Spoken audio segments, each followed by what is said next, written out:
G'day, Don's fans, and welcome to Don the Stat. It's Jonathan here. I was lucky enough to sit down with Xavier Duursma recently out at the hangar and have a bit of a chat about how he's tracking this pre-season, how he sees his role playing out this year, and what to look forward to in season 2026. It was getting pretty rowdy and busy at the time that we were doing this interview out at the hangar. There was lots and lots of activity going on, which was really cool to see, but it did make the audio capture a little bit difficult. So, yeah, apologies if this one is a little bit hard to listen to at times or a little bit hard to hear. Enjoy my chat with Xavier and let us know what you think.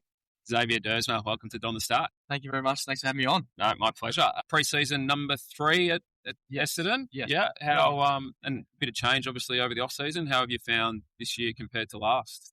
Yeah, it's great to be here. And it's my third pre-season here, and it's my I think 8th season overall. Yeah. So getting old, but it's good to be here. And having a good pre-season so far. And so far, it's been a really kind of, how do I put it? Said it before in the press conference, but it's been like a bit of a burst of energy coming back. There's been obviously some changes with our fitness staff, with our players, with a couple of new coaches, and that's kind of carried on with how we've trained. We've come back. A lot of boys came.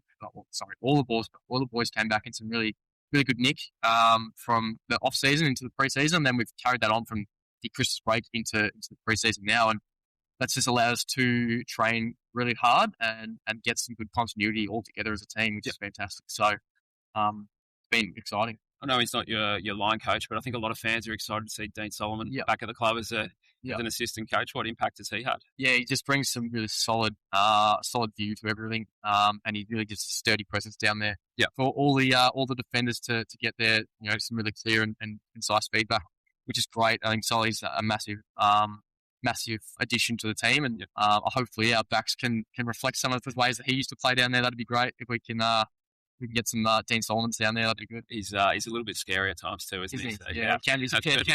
Exactly. Hopefully we can scare the opposition a bit. That'd be good. Yeah, for sure. Last year, I think was probably almost most games you played in a season after a few years of sort of in and out. How any sort of secrets behind that, and then how's the body feeling going into this season?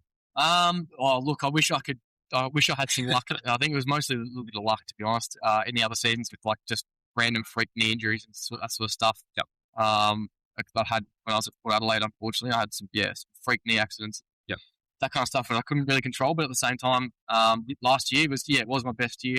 Played the most games at AFL level, and I think I only missed one, which is good. And then hopefully this year we'll play full 23 plus a few finals would be fantastic. But like last year there was lots of challenges. I think I've definitely grown a lot in the last 2 years that I've been here at the Bombers. I've grown a lot with my stuff away from footy, how I treat my body, the extra things that I do consistently. Like I always feel like I did, I feel like I've always been an elite athlete away from footy and at footy, but I feel like I went to another level over the last 12 to 18 months, I think, which has been hopefully reflected by the season and how it went. So hopefully I'll just do that again and hopefully go to another level in terms of my prep away from footy that then allows me to go to another level here in where I'm playing. Yeah, awesome. You jokingly said you're one of the older boys, but I did the maths before. There's only 14 players older than you on the list at the moment, and that includes Blackiston and one other who are new to the list anyway. So sort of AFL experience is limited for them. Do you see yourself as a bit of a leader around the group, or are you still just trying to focus on your own thing mostly? No, I still want to see myself as a leader around the group. Yeah, for sure. I think I've definitely had the experience at AFL level now to be able to help young people around me. And I feel like I do that.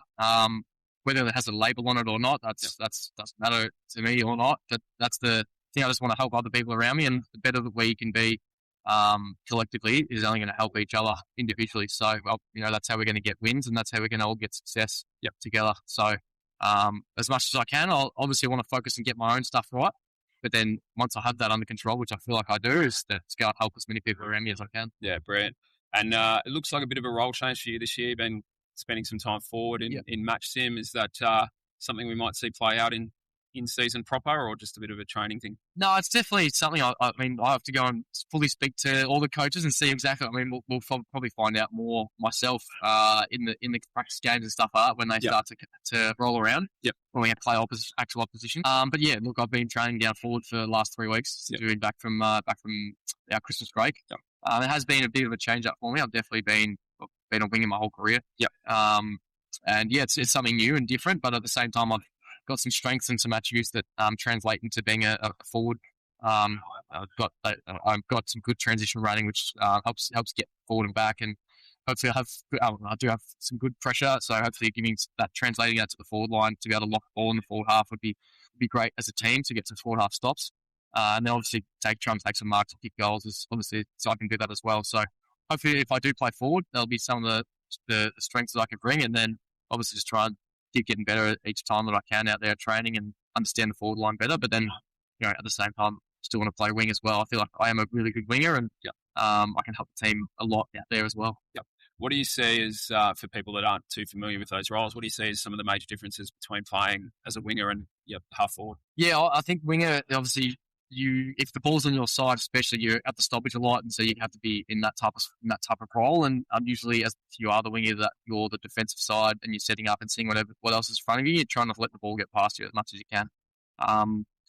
So that's the difference, I think, between that and high forward. High forward usually is stoppages and stuff like that. Unless it's in your forward 50, you're setting up around it and giving an option, or hopefully giving a 50-50 chance to bring the ball to ground or take the ball or whatever it is if we win the stoppage, etc. So there's a little bit of differences there at stoppage. And then in terms of transition stuff, the wing and high forward, etc. are quite similar. I think the wing is just higher up the ground in terms of goes back forward and back and forward a lot, whereas the high forward would do the same things, just a little bit less steep going into D50, unless you absolutely have to, I think, to go and help defend the ball if you need to. But obviously in the other reverse, you're going close to goal and potentially getting around the sticks a few more times, which would be good. So a few more bow and arrows, hopefully. Hopefully that's what I need to do, and that's what I got. Yeah, very good. When it became obvious last year that we were going to have a reasonably high pick in the draft, thanks to the injury toll, I think a lot of Essendon fans kept a little bit of an eye on your younger brother. How's he settling into life as an AFL footballer? Yeah, he's going well. I think I speak to him every day, and he's been tracking quite well. He has to have some pretty serious heat over in Perth. They've got some genuinely hot weather over there, so he has to adjust that from South Gippsland. It's fairly different, but he's been going really well, and I'm really excited for him to play well every time that we. I'm excited for him to play well, except against Essendon. So I play against myself. So looking forward to that. Hopefully, he lines up on the wing. It would be good. So it'd be great to be as well with the AFL. Or at halfback, and you take a hanger on. Yeah, something like that. Exactly. Wing or it might be on halfback, and we're playing forward. That'd be good just to sit in his head. But it's exciting for him, and I hope that he goes really well. I'm always there reaching out to him, and I'm there to support him whenever he needs it. So And just one last one for me. I guess why or about who, in your view, do you think Essendon fans should be excited about season 2026? Yeah, really good question. I think there's a lot to be excited about.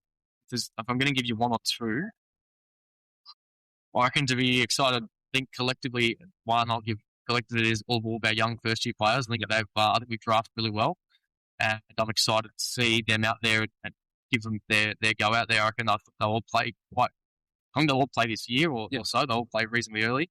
But I think they're going to be very exciting. I think they're going to give the Essendon fans something to be excited about. So I think those young boys there will be really exciting. And I think also one more that is really exciting, I think, is Jordan Ridley, to get him back. Yeah.